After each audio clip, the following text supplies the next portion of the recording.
question. So let me maybe like back up, remind people what this is, and then So we were talking about this idea of conditional expectation as an L2 prediction, right? And so we looked at this L2 space, which was the space of random variables that have finite second moment, and then we could define the inner product in the space as the expectation of x times y. We talked about why this is going to be finite, it's a constituent of perfect floors, and it's defined the norm, and then you have a distance, and then between two variables, and then we looked at this. Okay, and then also because of the orthogonality, so the inner product being 0, and then we looked at the space of all functions of x and measurable, and the expectation of basically this function of x is the square is finite. So basically g of x is in L2. So it's a subspace of L2 then. And then we looked at this idea of projection, because we had a distance we can now look at the variable in the space and try to project y onto z, which by definition means find the closest, like project y onto itself, which by definition means find the closest z in this case to y in this system. Because the machinian linear spaces or Hilbert spaces work generally. So whenever you have these inner product spaces that are complete in a sense, then you have this projection well defined. This is also and then so there exists a projection, which is the variable in this space, we can return x. And that particular function of x can be defined to be the conditional expectation. What is the conditional expectation of y given x? It's a function of x that best predicts y in the L2 norm or the NC. I don't know if this is square or it's the same thing. The argument is the same. So we're minimizing basically the mean square there across all possible functions of x. And so that would be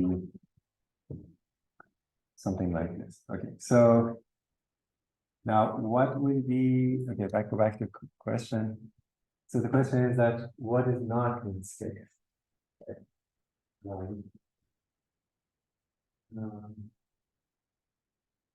So let's ignore this part. So things, functions that make this infinite are not in the space, but let's say the function is measurable and bounded, then this is okay. Or if the entire space is sort of, well, let's say the random variable itself is bounded, then the function, reasonable function. Actually, it's still problematic. But let's forget about this. So what is not in the space is things that would depend on, let's say, y itself, if you want to like imagine. There are a lot of things that are not in the space. But as far as x and y go, for example, if I form a function of x and y in general, that cannot be written as a function of x alone. Then it's not in this. So this is anything that can be written as a function of x. Things that are measurable with the sigma algebra generated by x. But things that can be written as once I give you x, this random variable is going to be returned. So intuitively, random variables such that if I give you x, there's no randomness left. In general, for example, to be in general random variable, if you give me x, so going back to like regular, it's like basic probability before measure theory. So we can imagine that the x and y, and they have a joint distribution.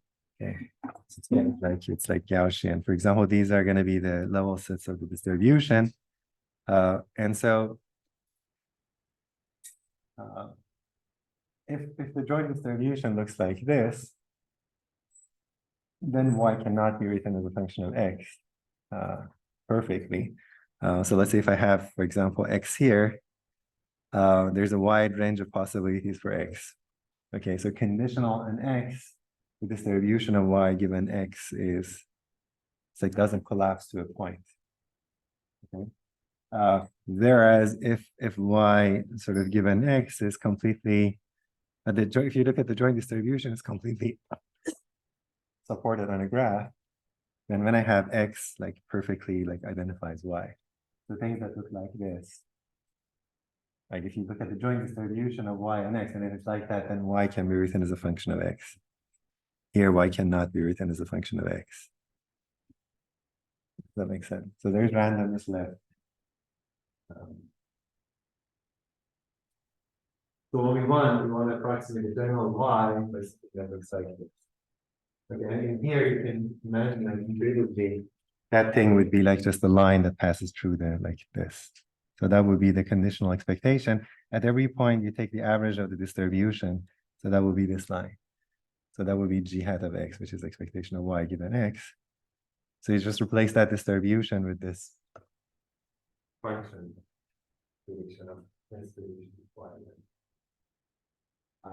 But that's the way the machinery works, is like a general way of making sense of this. Okay, so you can work with these abstract objects, and as an abstract object, I can say whether I can write around a variable function or not. And within that class, that class is a linear class. So the linear subspace project, my random variable is this, and guarantee you get something which is a function of x. And that turns out to be a good definition of conditional expectation. Okay. That was good, yeah. Wait, can you show why y minus b hat x is the following specification? Okay, this one is like a property of projection in general.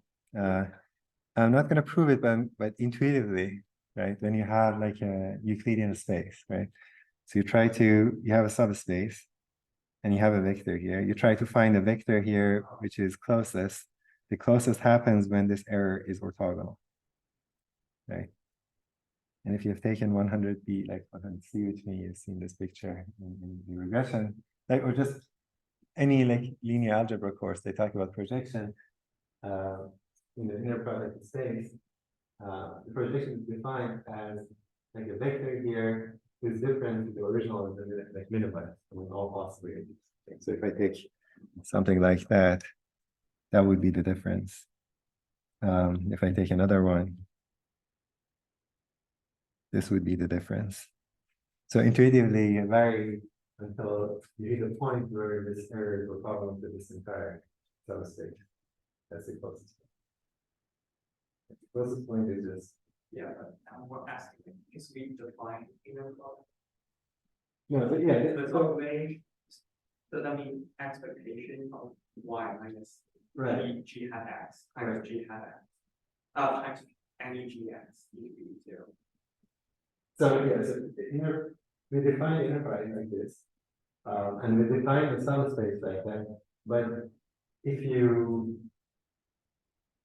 read me, so once these properties hold, like this is a valid inner product, you're working in a like linear space, which is also a Hilbert space, and the subspace is linear and also closed in the dimensional case, then everything goes true. So this entire picture is true, generally. Right? It doesn't matter which inner product you choose, as long as it satisfies the axioms of inner product. Okay. So this is a bit of like the power of abstract algebra. Once you abstract the properties, so you look at the Euclidean space, you can see this. But the abstract properties, what we really need for this to hold. These are the axioms of a vector space, and then the inner product space, and then inner product should be complete, Cauchy sequences should have limits, that would be Hilbert space.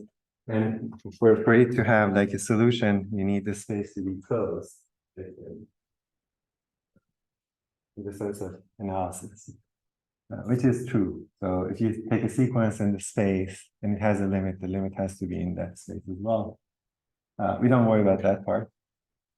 But then there exists a projection, and that projection is like satisfies this. It's not hard to actually show that it has to. So just square both sides. There is identity. Norm of the square minus twice inner product plus norm of the square. Right.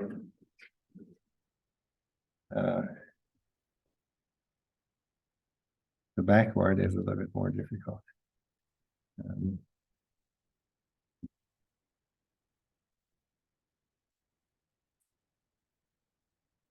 So you want to prove like one side. You have y minus z squared, right? So this is like y minus, we're gonna go g hat of x minus, let's say I'm gonna write it as g of x, plus g hat of x minus g of x squared, and then the square. Well, it's like you get y minus g hat of x squared plus g hat of x minus g of x squared minus 2 inner product of y.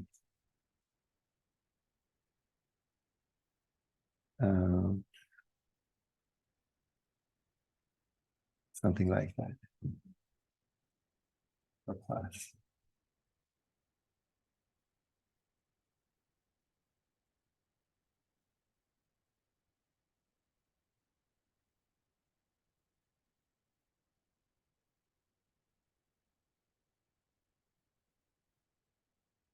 So this is less than or equal to, sorry, bigger than or equal to, by definition of g hat. And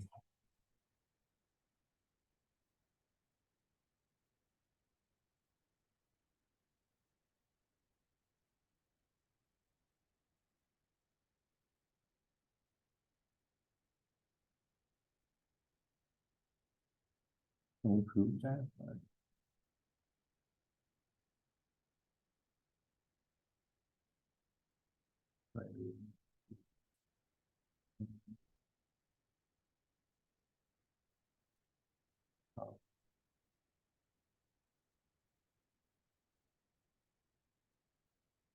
Why, you know, why minus g hat x and g hat x plus g hat 0. Sorry? Y minus g hat x, the inner product of y minus g hat x and g hat x plus g hat 0. Why? Because g hat x minus gx is the most stable, right? In L, and y minus g hat is very equal. We're all true. Right, okay, so one way, so let's agree that this is gonna be good enough. So if this is orthogonal to space, then this is gonna be 0, right? Because this is in the space, in the space. This whole thing is in the space within this thing. So this is gonna be 0. Right, and so I have this plus that, and this is positive, so there's always gonna be 2. So this implies that g hat is the projection. Sounds good. The other way is also true. So g hat is, I was trying to prove that, but that's a little bit trickier. Okay, so you have to, but this way is also true. But one way you can also at least see, right? What is that? So if, let's say, a star holds, then this theorem, say this theorem, this theorem is 0. Then you get that for any g, that means that, and then equalize that g hat is equal. And the way that I managed to do this is because of the property of the inner product. Inner product is by what? By linear. And the norm is connected to the inner product. So this is the L2 norm, this is the inner product associated with L2. Right. So this identity that you can write norm in squared plus 1 v squared twice the inner product is whole in an inner product scheme. Like what I cheated a little bit about this, that G hat exists. Okay, there is this G hat such that whole, but if you can show that there exists a G hat, but for this whole thing you had a projection. The fact that G hat always exists is true. If the space is finite dimensional, the linear space is easy. So the linear space is convex. You're minimizing convex function over a linear space. It always has a solution. If the space is infinite, you have to worry about like whether you can achieve, but the fact that it's closed. But in any case, if you find something that it will hold, then that can be predicted. The other is true. If it's prediction, then it's if I'm only that part is also true. Okay, sounds good. So there are a lot of consequences of this. One of them you saw. So there's the one function, the function that takes x and it's not one. It's an odd function. Then there's the so you think this out. So if this holds, then it means y minus g hat equals be to 1. And so if you write that down, it means that the difference times 1, the expectation is 0. So the same expectation of y is equal to the expectation of x. And this is the smoothing property that we are going to use, or we've been using a lot. So if you take the expectation of the conditional expectation of y, we're going to get back to the expectation. Okay, sounds good. Questions?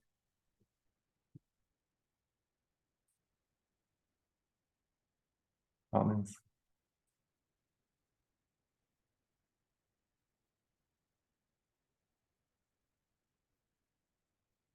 Yeah, okay, this is just that's rewriting that orthogonality idea.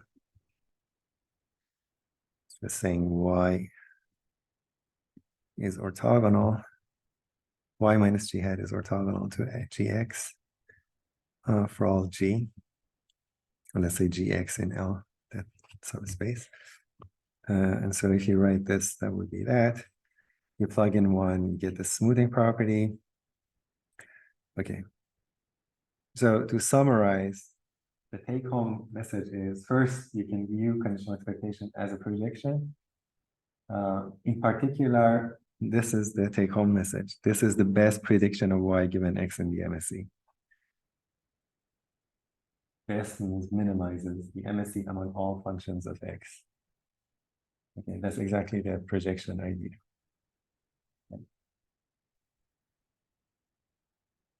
In general, it would be a nonlinear function of x. In the Gaussian case, if like y and x are both jointly Gaussian, then this turns out to be a linear function of x. That was this example that I just did here. So it turns out that like if they're multivariate Gaussian, whatever that passes through there is like the minimizer is linear. But in general, it's going to be a nonlinear function. But statistically, this is very good for us when you want to like build estimators of certain things or improve on a, so let's say if you have an estimator, you want to like write it in terms of something else. The best approach might be this, just condition on the other guy. So you have, yeah. What does it mean by essentially unique? Well, anyone can guess what essentially means. Essentially unique. Essentially unique. So you like measure. Yes. Essentially, everything is essentially like equal, essentially unique for us, right? Because of the measure theory, I can always like vary the function on a like subset of measure 0, and things wouldn't change. Because I'm taking expectation, this is unique. If I change this function a little bit, it's not going to change it. Up to equivalences, modulo measure 0 modifications. Any other questions? Okay, so I think this is good enough for now. It's a very important, I would say, intuition or like view of conditional expectation. This is very helpful. And if you look at an advanced probability book, you might see that they start defining conditional expectation like this for any L2 variable, and then you can extend it to any L1 type variable by like a natural extension. This is like a functional analytic way of defining expectations, conditional expectation. It's a very nice view, and it's statistically sort of very meaningful. Okay, so back to this proposition that we pointed out, we can now prove it. A complete sufficient statistic is minimal sufficient. So I have to remind you what completeness is. So what is completeness? So T is complete. Complete if this conditional statement holds whenever expectation of f of t is constant for all theta. This is saying f of t is first order ancillary. Then f is a constant function basically. F is equal to c for almost all t under the proper measures of the limit. So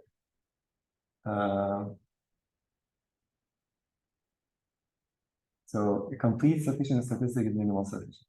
So assume that T is complete sufficient and try to show that it's minimal sufficient. So in order to show that it's minimal sufficient, I'm going to pick a minimal sufficient statistic, which we sort of know exists. Basically, the likelihood function to a multiplicative factor is minimal sufficient. So let U be one minimal sufficient statistic for that likelihood function. It's enough to show that T can be written as a function of U. Whenever you want to establish something is minimal sufficient, if you show that it's sufficient and it's a function of the minimal sufficient statistic, it has to be minimal sufficient because then U is also going to be a function of T itself by the definition. So it's going to be a bijection. So it's enough to show that T is a function of U. So here is where that interpretation of conditional expectation comes in. I want to show that T is a function of U, so I'm going to look at the best possible prediction of T given U. And hopefully I show that T is actually equal to that. So if T is a function of U, a good candidate is this prediction of T given U. So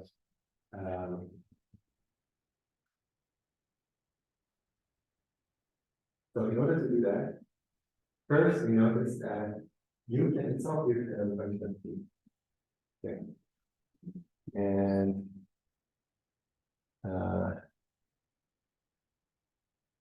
that's sort of by minimal sufficiency.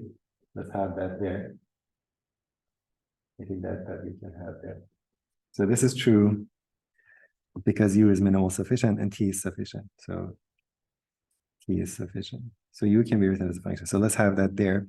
Then I'm going to look at the best predictor of T given U.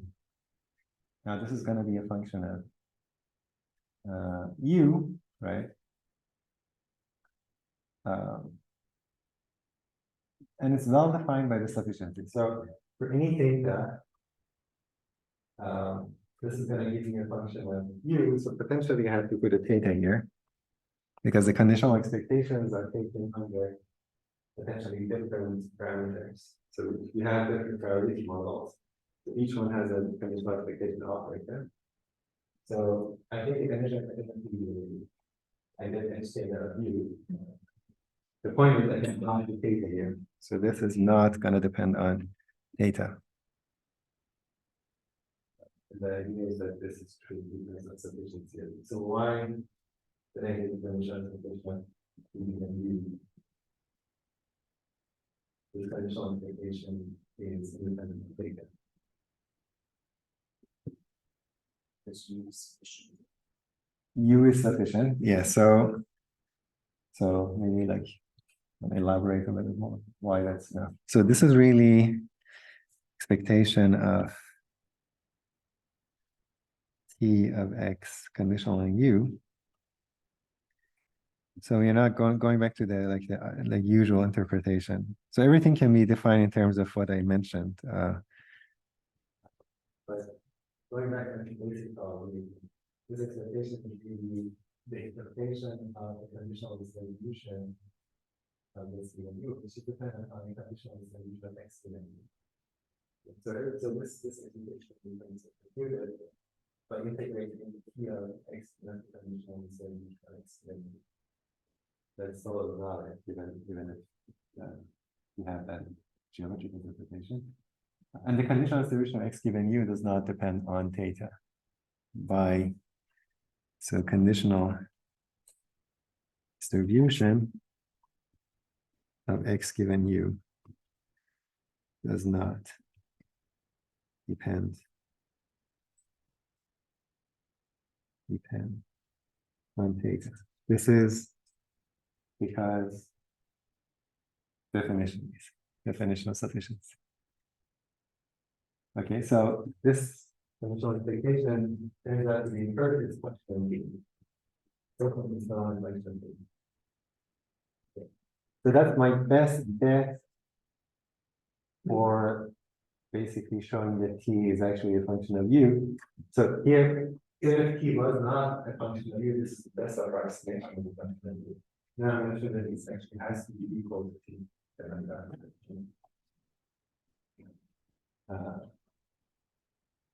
So what I'm going to do is I'm going to look at if it's equal, then certainly the expectation has to be 0 under any theta.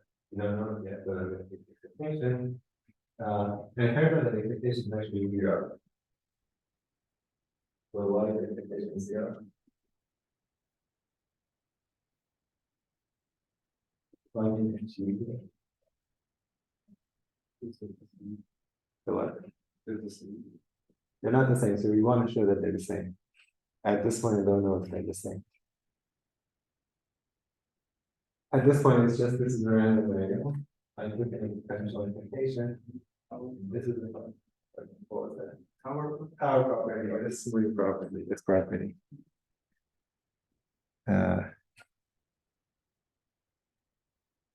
Smoothing or averaging or tower. If you take the conditional expectation and conditional, expectation and conditional expectation, you get that expectation of what? Okay, so if I take the expectation inside, this is like expectation of theta T minus the expectation of H of U, but this is really expectation of T given U. So this is really expectation of T. So this whole thing is 0. The smoothing property with power property. Okay. And so this holds for all theta. Because of this fact that I have there, U is also so we plug it in here. So this is really telling you that expectation of theta of T minus H of G T is 0 for all theta. And this is really a function of T. So the expectation of a particular function of T is equal to 0 for all theta. By completeness, f of T has to be 0. Okay, if f of T is 0, it means that T is equal to, so this is f of T. F of T. So if f of T is 0, T is equal to H of U. Okay. And you're done.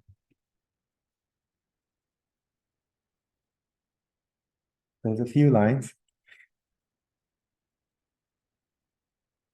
The key is, I want to show that T is a function of U, I take from this, yes, because it turns out that this doesn't take this, it's about definition. Otherwise, if this and data will be helpful because I want to show that if this is statistic and if this is a data, this can't possibly work because this side will be with an X and this side will be dependent on both X and data. So I think it's because sufficiency the well-defined statistic, well-defined means that the statistic is well-defined. well defined as a statistic.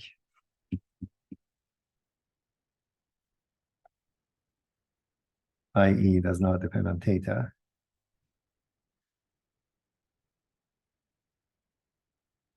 Then, but the power property is simply probably the expectation of T minus n to be 0.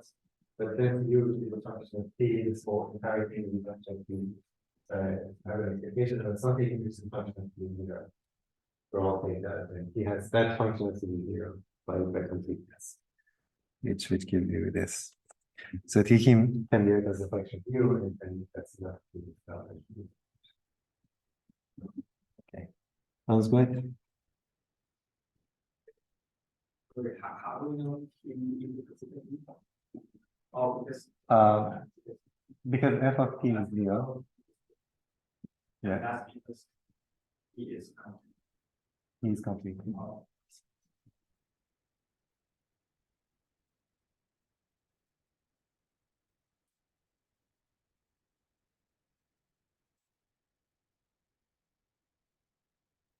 Now, this is a pretty nice result.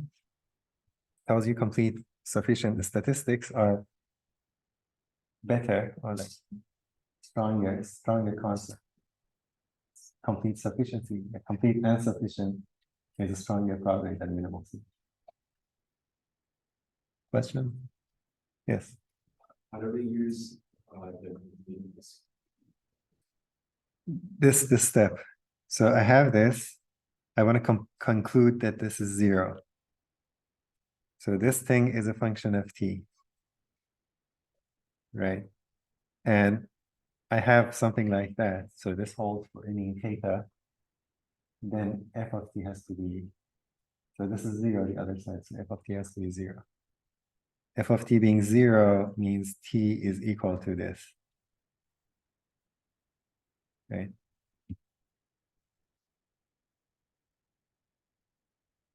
Sounds good. Yes. U is complete as well. No, doesn't mean U is complete. We haven't proven or we haven't used. We just use the fact that U can be written as a function of t, which is which follows from minimal sufficiency. Okay. So I've used two properties of U. One, that it's sufficient, the fact that U is sufficient and to define. The other property is the minimality makes it so that we can realize that. Then this argument shows that if this quantity function it has to be 0, so it has to be equal. this doesn't say anything about U being completed. But it's a good question. Is it now true that U is also complete? Not necessarily. It is great. So that's the thing that I'm gonna leave you think about. I think it most likely is because minimal sufficient again is up to bijections.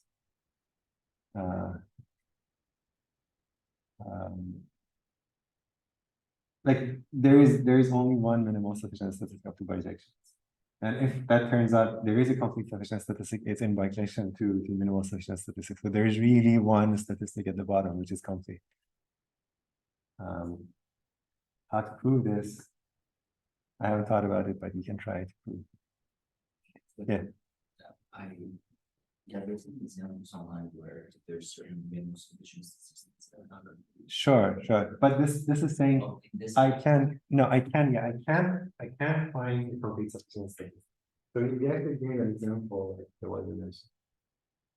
There is an example where the model has a minimal sufficient statistic, if you recall. This was the example, the Laplace family. The classification family, there is a minimal sufficient statistic, ordinary statistic, which is not complete. Yes. The fact that find a minimal sufficient which is not complete, by that result that we had there, this family cannot have a complete sufficient statistic. Right? That's true. The question is like, suppose I can find a complete sufficient statistic for one family. And then someone gives me a minimal sufficient statistic.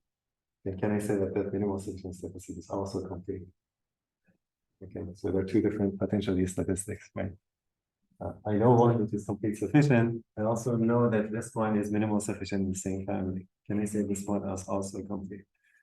And my guess is that yes, you can in that case say, because of this bijective nature. But I'm not gonna insist on it, so I haven't thought about it, but I'll let you guys think about that. Okay, it's an interesting thought.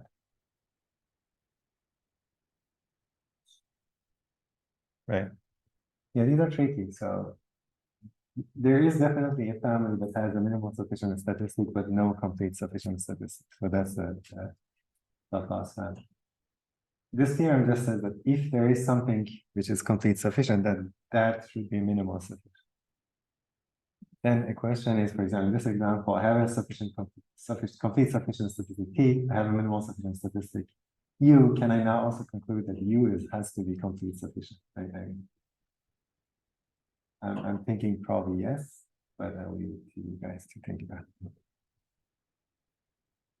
Okay. Any question about this?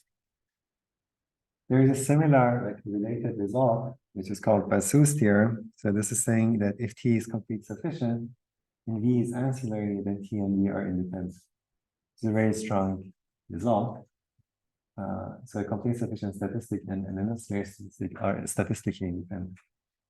To prove it, you would do something like this. You would take, so one way to prove that these guys are independent is if I look at the conditional distribution of, let's say, V, which I can do like this. The probability that V is in some event given T. If I look at this, this has to be the same as the unconditional probability that V is belonging to A. Okay, that's one way of proving independence. A condition on T, the probability of V belonging to some event or set doesn't change. Again, this side is stochastic, so almost sure. Sometimes you use right, almost sure, something like that. But we're going to ignore that. So what I'm going to do is fix A, and then let Q be this probability. Again, when I say well-defined, this probability is well-defined. I mean, because I don't put a theta on the other side. I don't have to because this is independent of theta. Why this probability is independent of theta? Because V is ancillary. By definition, V is ancillary is related and non-independent. So when I think the expectation under the model, it doesn't matter which one of the theta is. There's going to be this one number here. So that's, by ancillarity, it's well-defined. Okay, well-defined by ancillarity. Well-defined means does not depend on theta. So I can really write it as a number. Then I look at this function. So this is the other side. So this is some QA. This is going to be some function of T. And it's also a conditional expectation. Conditional expectation is the indicator that we want to do. It's the same flavor of things that we're looking at. So this is a function of T in general. And then I have this result. If I look at the difference and you take the expectation, it's going to be 0. So why is this true? Because that means The what? It's not equation. No, this we don't know. We want to prove. That's the thing that I want to prove. This is true. Why? No, completeness comes after that. Whenever you're going to use completeness, you have to like show and like expectation identity like this, then use completeness. So this comes from somewhere else. The fact that V is ancillary, we do that this one is the. But I think the expectation, okay, so this side is basically this comes out because it's constant. This depends on potentially theta, but we don't know. So what I'm saying is this is 0. So this is really expectation of the probability, is what I'm calling FA. The probability of V in A. Sorry? Because the probability is expectation of the data. Yes, this is another like application of that Tower property. So this probability you can really think of as expectation of indicator V in T given T. Sorry? V A or V. Right. Sorry. V in A. Right. This is an indicator. So probability of indicator of something. Sorry, the expectation of the indicator is the probability. Okay, so this is probability of that something. So this is very fundamental, simple property. If I have an indicator, take the expectation, it's going to be the probability of whatever is inside. So the expectation, so the probability that T is V, but V is equal to, sorry. Okay, let's do this properly. The probability that V is in A given T can be written as the expectation of indicator V in A conditional in T. Okay, so this is just true. Probability of an event is the expectation of the indicator of that. Then I put an expectation outside. This would be expectation. So I have now a double expectation. And so this removes the conditioning of the expectation of indicator of the V in A, which is just the probability of the V in A. Okay. So tower or smoothing property.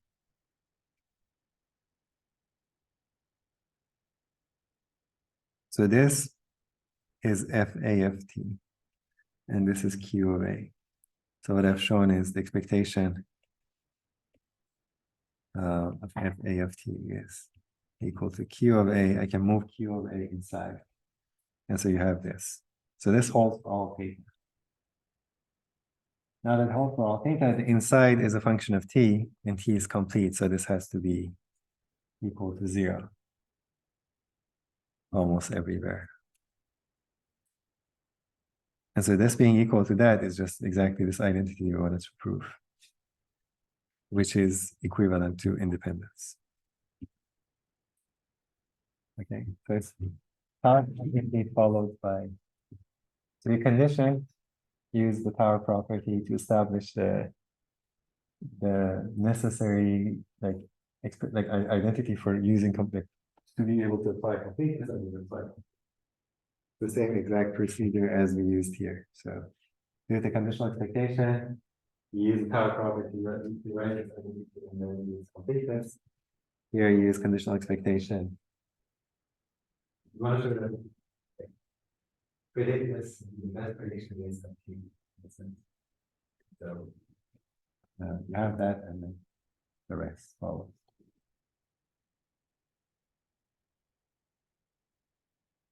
Okay. So this is another like indication that complete sufficiency is a powerful thing because it makes it independent of any ancillary statistic. Once you have a statistic like that, so this is statistical independence.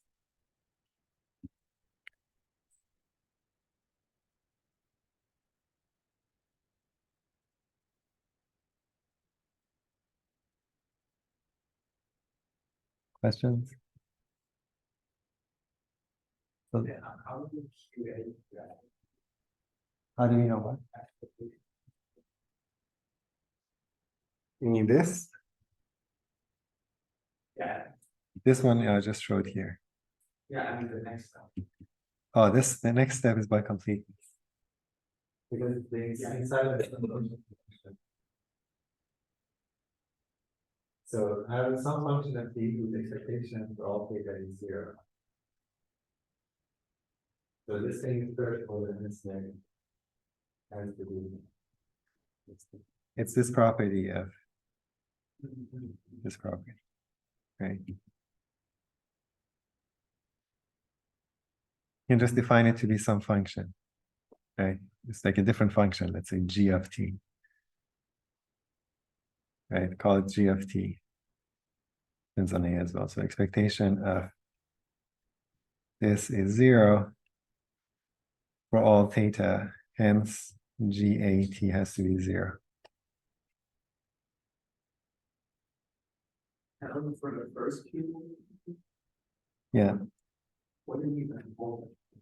Like like it's a. all right. It's a real.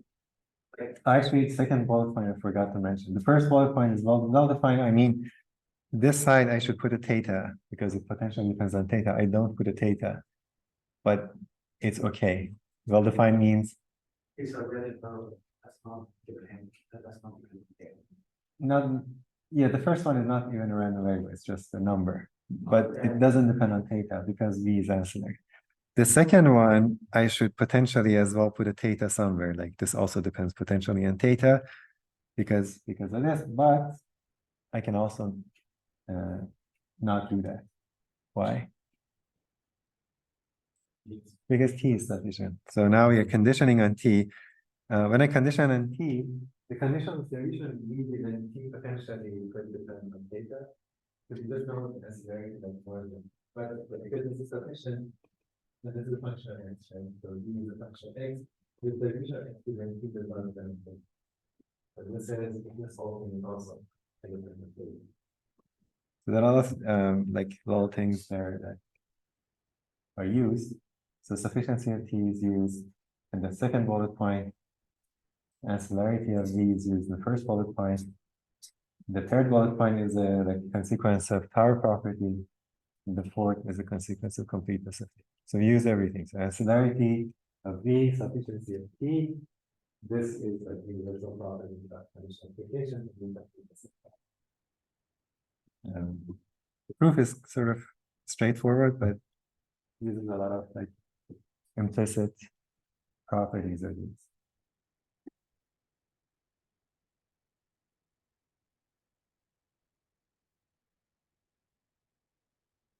So for example, if this is dependent on theta, Although this is true, that I couldn't use completeness because completeness requires that this be like a function of t only.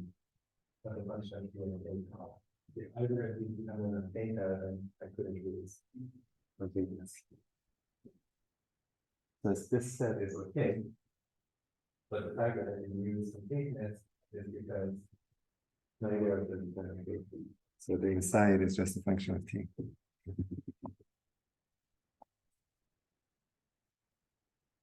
Any other question? Well, let's see an example. This is also tricky. But it's a known fact that you probably know, and you can use Vasil's theorem to prove. Suppose x1 up to xn are ID from a normal family. And we call a parameter theta and sigma squared.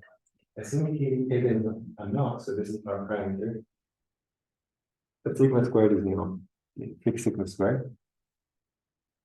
Then in a later lecture, we talk about exponential families, and this is an example of exponential family. You know, for example, that in this family, if you show that the summation of the sides for the average is sufficient. That's the PG. By the time that the loss is complete. So this is a complete solution. By the general result with the exponential families. And we also know this is location family. So the difference here is ancillary. The difference is I minus x bar. The thetas will cancel out. And so this vector of the entire vector x I minus x bar, the centered version of x I, it's an n-dimensional vector, is ancillary. So I have an ancillary statistic, a complete sufficient statistic. So x bar is going to be independent of this vector.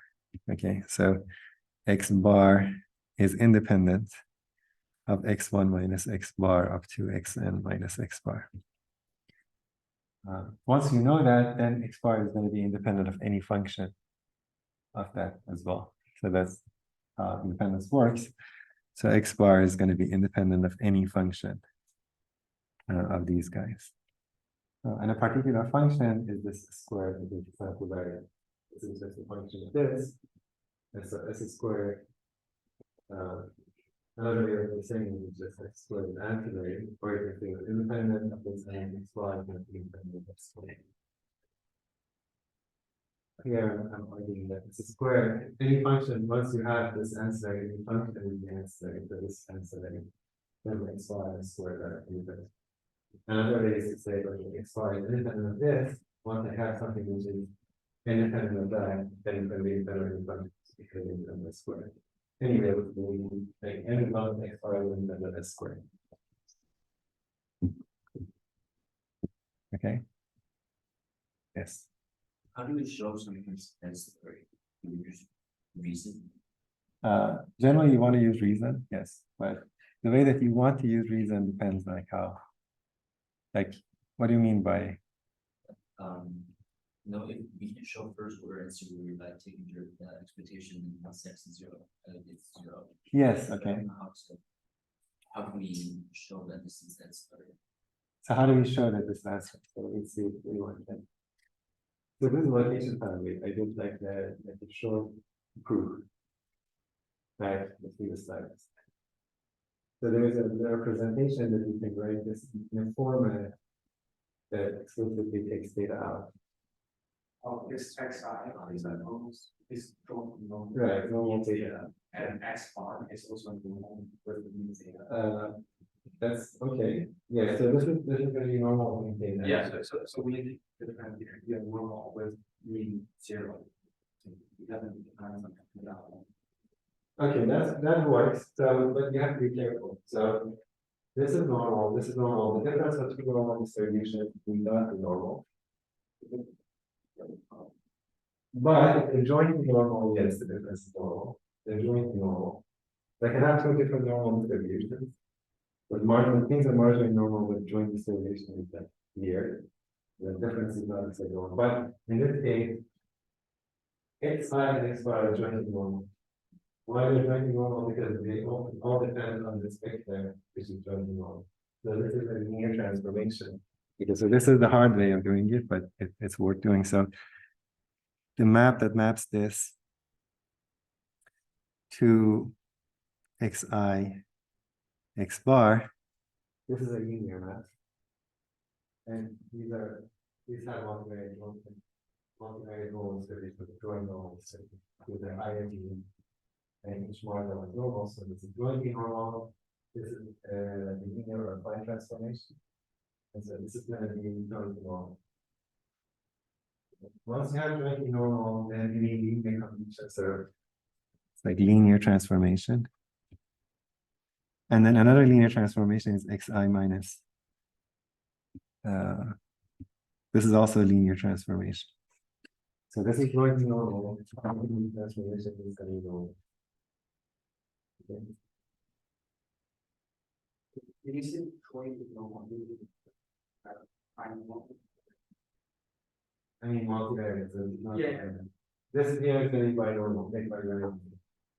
Joint normality is stronger than the marginal. So using the sum of two normal, I know.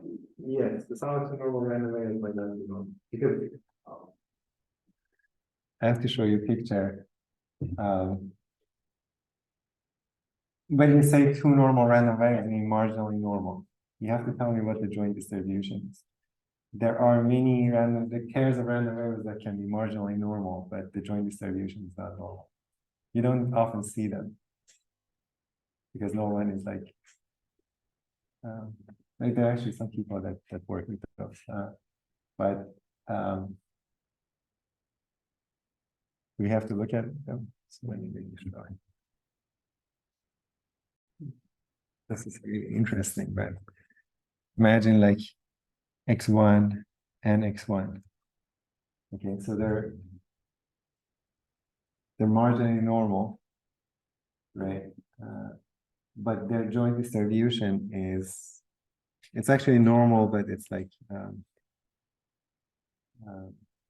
singular. They're much better distributed, so you can do like weird joint distributions, but the marginals remain normal. I wish I could show you the picture, but there is a big space. Can you find it? Did you find it? Is it the sixth picture? Yes, yes, yeah. What did you search? I, So these are all univariate distributions are normal. So you project, You can imagine this one, for example, project onto this. This comes down, produces normal. Project on this side produces a normal distribution, but this is far from a jointly normal distribution. This is zero, for example. This one is like, so these are probably normal, jointly normal.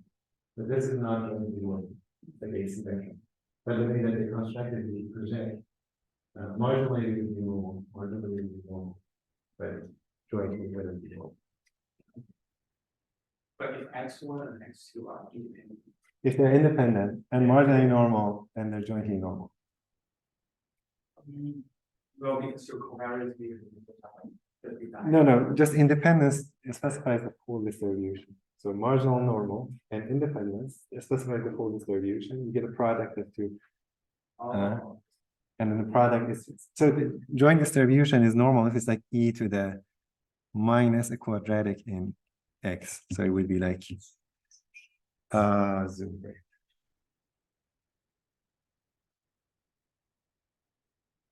There.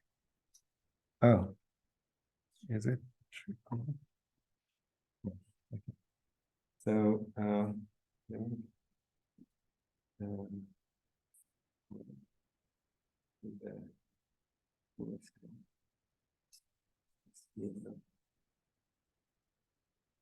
think this is the best I can do, right?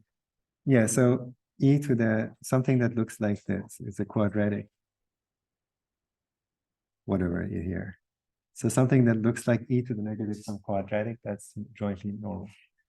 Okay, and if you have marginally normal, you can write a product, the joint would be product of the marginals, and it would look like this. So it's going to be normal, right? But in general, you can have weird joint distributions. The marginal distributions are normal. You can check Gaussian copula. So what you can do is you can basically separate the perfect. So anyone knows what copulas are? So this is very like Vitor, right? Copulas. Okay, so the idea of copula is that I can just separate the effect of marginals and joint. So what you could do is copula. If you have a pair of random variables, okay, I can apply, so this has a joint distribution. I can apply the CDF, let's say they're continuous, the CDF of the first one to x1, and the CDF of the second one to the second one. So what happens if I apply a CDF of a random variable to itself?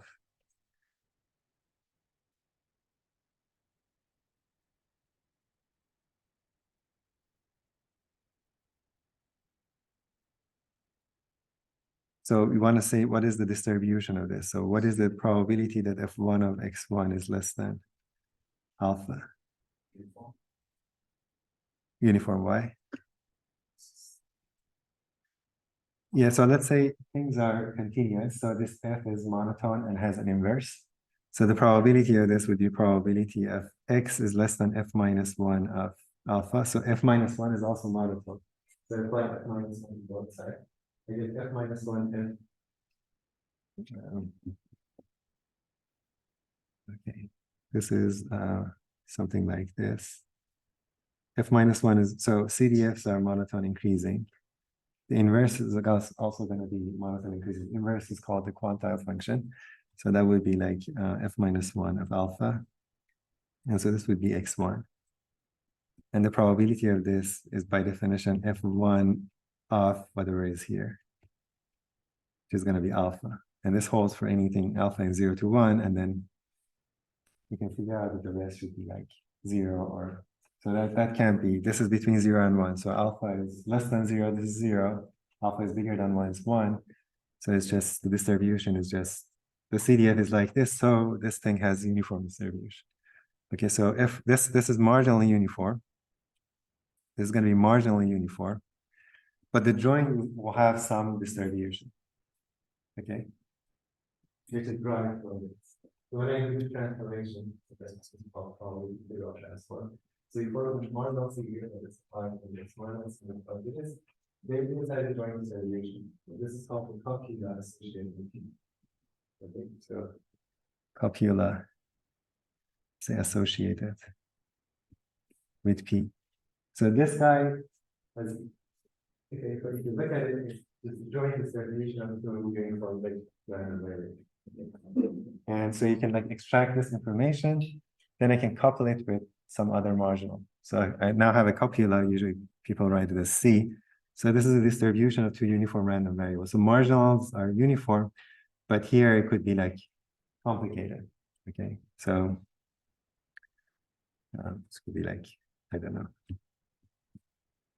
It's hard to do like the justice, but like could be like these are the level sets or some complicated distribution. Just imagine it comes like a mountain coming out of this. Okay, there's a distribution of 0, 1. Marginals are uniform. And that's the copula associated with that. So I can get it's general distribution, normalize it like this, and just take the effect of the marginals out and get the copula, and then couple it back to the marginal. the way that I can do it. Now I can take this C. Let this be U1, let this be U2. Okay, now I'm gonna maybe like do phi inverse apply to U1 and phi inverse apply to U2. Phi is the CDF of normal 0, 1, let's say. And phi inverse is the inverse of it, which is the quantile function. So when I do that marginally, this is gonna have a normal 0, 1. This is gonna have a normal 0, 1 marginally, but the joint distribution would be complicated thing, right? So you can couple that, applying a phi inverse to the marginals. The distribution with marginals are normal, but the joint is complicated, not necessarily normal. If this copula is right from the Gaussian, so if this was longer than Gaussian, this is called Gaussian copula, what you did for that is a Gaussian distribution. But if this is a general distribution, there is a general copula here. And when you get here, the general distribution, the marginals are normal, but the joint is anything that's essentially that you want. Okay. So it's like a short introduction to copulas, which was not intentional, but copulas. So we can have things like our random vectors.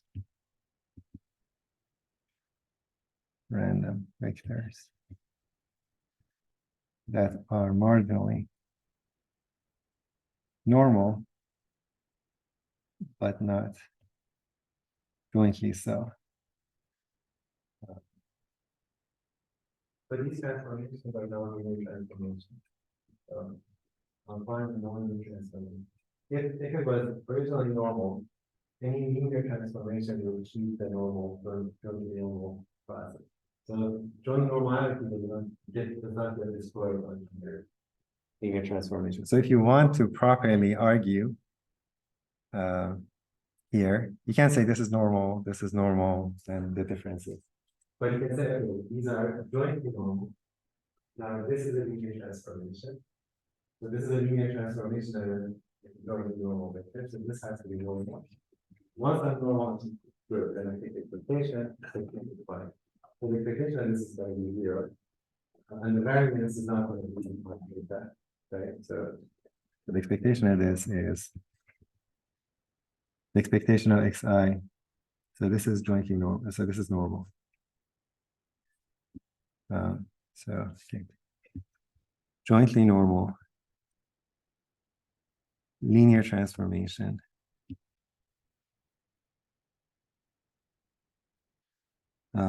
Hence, this is jointly normal. Linear transformation again.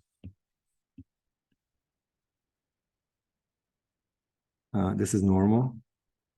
Once this is normal, it's characterized by the mean and the variance. Okay, so it's like normal with some mean and some variance. I don't know what should we call it, like least squared. And so the expectation of xi minus x bar, the expectation of xi minus expectation of x bar, theta minus theta. So this is 0. The variance would be, you have to calculate it.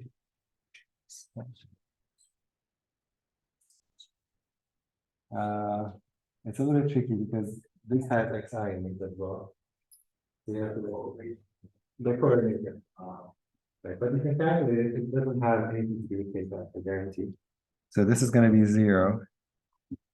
This is something not dependent on theta. So this distribution does not depend on theta. The reason why it doesn't depend is there was an easier answer. So I can write the xi's as theta I plus zi. Sorry, theta plus zi. Where zi's are normal 0 sigma squared. So this is yours, and zi's are I. Okay, then this would be just zi. No.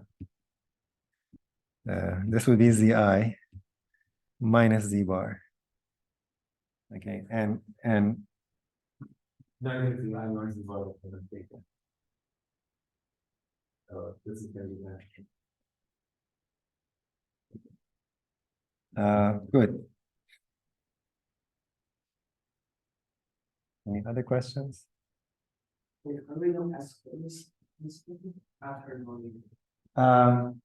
Because once the inherited solution answer any function that is answered. This solution of the function of this to be derived from this variation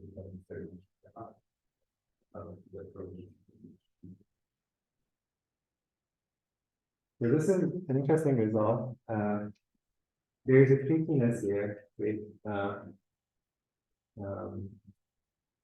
some people sometimes ask about. So the way we set it up, we assume that the sigma squared is known, this theta is unknown. Now I have a parametric family. Now I can use Poisson. The Poisson theorem is about like a parametric family. The family of theta to complete this. These are all concepts about the family. So we artificially set up the family, but the end result, I'm saying, in this family, x, y, is s squared. If I started with a different sigma squared, this will be true. And so this is going to be true no matter what theta and sigma squared are. So it's a probabilistic statement. So even if my family theta and sigma squared are variable, this doesn't is still true. Okay, if this was unknown, if this was unknown, this statement is not probabilistic. It's probabilistic, it's not about the particular value. I did make a trick. I fixed this, and this is the function of theta, the parametric family, this conclusion. But once I have this conclusion, it's false any theta is this way. If you have any given theta sigma squared, just fix that sigma squared, that's some theta is variable, you do that sigma to get it. For a different sigma squared, just imagine theta is variable, you do the same result. So x squared and x squared are independent in this family. For any values, theta and sigma squared, you already knew it, but this is the proof by our theorem. Okay, we're out of time. Any questions? Okay, thank you guys. Next time, I guess we'll come back and talk about the UMV. We're done with the slides. Okay. And these are available on the box, so if you want to look ahead. I'm going to start with Raoul Blackfeld next time. Thank you.